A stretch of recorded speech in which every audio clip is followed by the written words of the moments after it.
বুঝেন তারা তো বুঝে নেই। এরপরে হাদিসটা বুখারী এবং মুসলিম শরীফের মধ্যে হাদিস। ক্বালা রাসূলুল্লাহ সাল্লাল্লাহু আলাইহি ওয়াসাল্লাম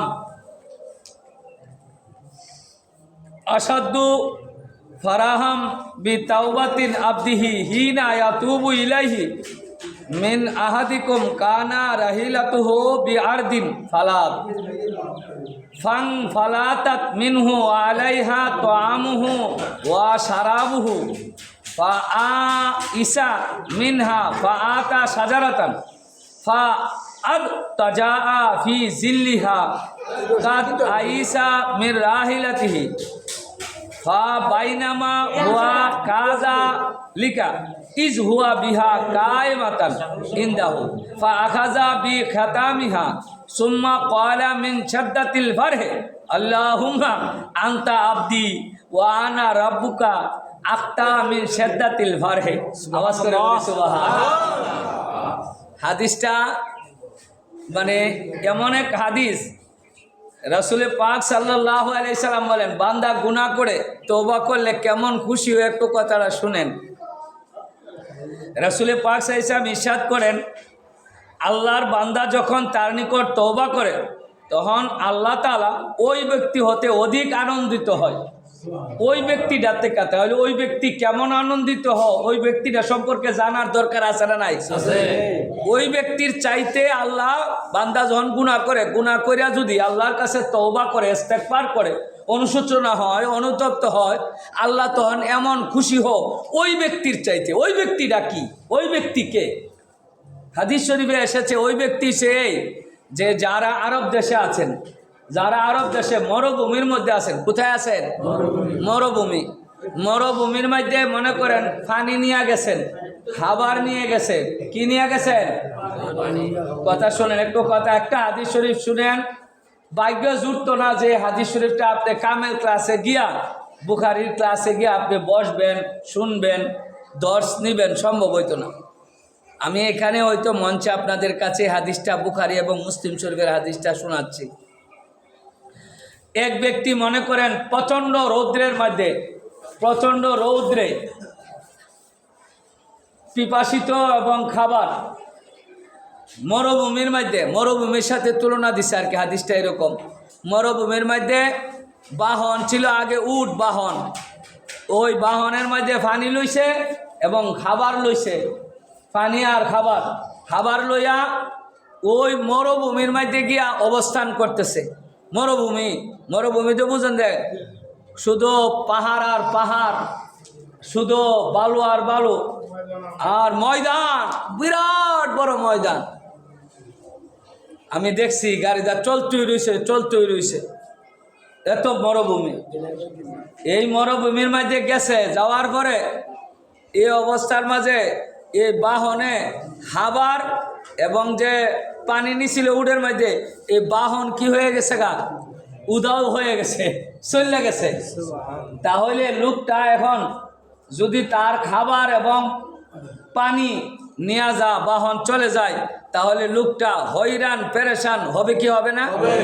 কেমন হবে? হয়রান পেরেশান হয়ে গেছে গা, হঠাৎ করে এই বাহন চলে গেছে গা, হাওয়ানও লয়ে গেছে গা, পানিও লয়ে গেছে, তখন তার হাওয়ানও নাই, পানিও নাই। তে কেমন হয়রান পেরেশান হন বলেন? হয়রান পেরেশান হইতে হইতে এই লোকটা গিয়া মানে বেসুন দিয়া, মানে বেহুশ হইয়া সে একটা গাছের নিচে গিয়া আশ্রয় লইছে, গাছের নিয়ে গিয়া বইছে আর কি। হয়রান পেরেশান হইয়া মানে পেরেশানি হইয়া গাছটা লইয়া বয়ে রয়েছে। আস্তে করে চকটা লেগে গেছে আর কি। চকটা খুলছে, খুললে চাই দেখে তার বাহন, বাহনের মধ্যে যে বাহন নিছিল গা পানি খাবারের বাহন সামনে উপস্থিত। তাহলে লোকটা খুশি না বেজার? এই খুশিতে লোকটা কইতাছে, আরবি ভাষায় কইতাছে, আল্লাহুম্মা আনতি আনতা আবদি, তুমি আমার বান্দা। আল্লাহরে কইতাছে, আল্লাহ তুমি আমার বান্দা, তুমি আমার বান্দা। ওয়া আনা রাব্বুকা, আমি তোমার রব, আমি তোমার লালন পালন করি। খুশিতে কইছে, কি কইছে? আনন্দে খুশি হইয়া, আনন্দে খুশি হয়ে কইছে, আল্লাহ তুমি হইছো আমার বান্দা, তুমি কি আমার বান্দা আর আমি তোমার খোদা। সুবহানাল্লাহ কইবেন না নাউজুবিল্লাহ? এটা খুশিতে সে কি মানে শুদ্ধ কইছে না অশুদ্ধ কইছে? পাপ করছে না নেক করছে? সে ভুলে কাজটা করে খুশিতে আনন্দে ভুল হয়ে গেছে কেন তার? আরে বলে না সে আনন্দে ভুল করছে কিনা? কইলে আমি তোমার বান্দা, তুমি আমার রব প্রভু পালনকারী, এটা না কয়ে কইছে তুমি আল্লাহ তুমি আমার বান্দা আর আমি তোমার লালন পালন করি। এই লোকটা খুশি হয়েছে। কি হয়েছে? এই লোকটার চাইতে আরো বেশি আল্লাহ খুশি হন। এই লোকটার চাইতে বেশি খুশি হন বান্দা যখন কোনো পাপ কইরা কোনো অপরাধ কইরা আল্লাহর কাছে তওবা করে ইস্তেগফার করে। আমি আর বুঝাইতাম পারি নাই।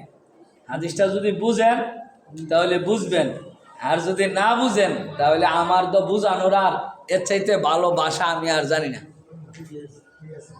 তাহলে গুনাহ করলে তওবা করলে আল্লাহর নবীর কাছে মাফ আছে না নাই?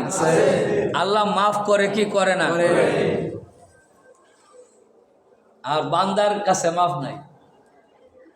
তো তুমি কি বান্দার গুণ আল্লাহ পাক বলছেন যদি প্রকৃত তুমি মুমিন বান্দা হয়ে থাকো তাহলে আল্লাহর সিফাত তো তোমার গ্রহণ করা উচিত। কথা বলেন ঠিক কিনা?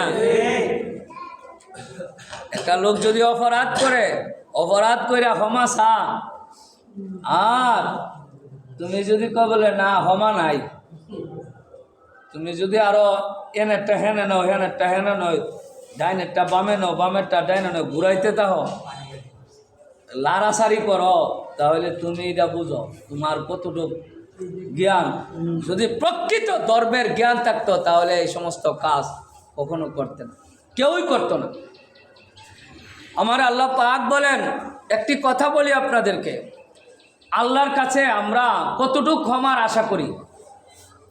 আমি মনে করি আমরা পাপ আসিনি, আপনারা বলেন পাপ কি এমন এখানে কেউ নাই? আপনার আর যখন বিবি আছে, বাচ্চা আছে, ছেলে আছে, মেয়ে আছে, সংসার আসেনি? বলেন না আসেনি? যদি আমিও তো একজন আলেম, ঠিক না? আমার বিবি আসেনি, বাচ্চা আসেনি, মা বাবা আসেনি, সংসার ধর্ম আসেনি, আমার কি লেনদেন আসেনি? তাহলে আল্লাহ আলেমরে না বানাইয়া তাহলে ফেরেশতারা আলেম বানাইলে তো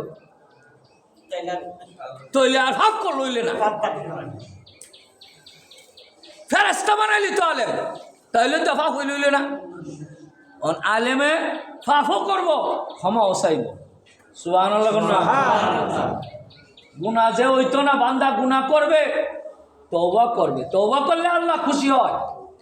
মুসা আলাইহিস সালামের কাছে কথাগুলি আপনাদেরকে বলছি, এটা কোনো রাগে না, শিক্ষার জন্য।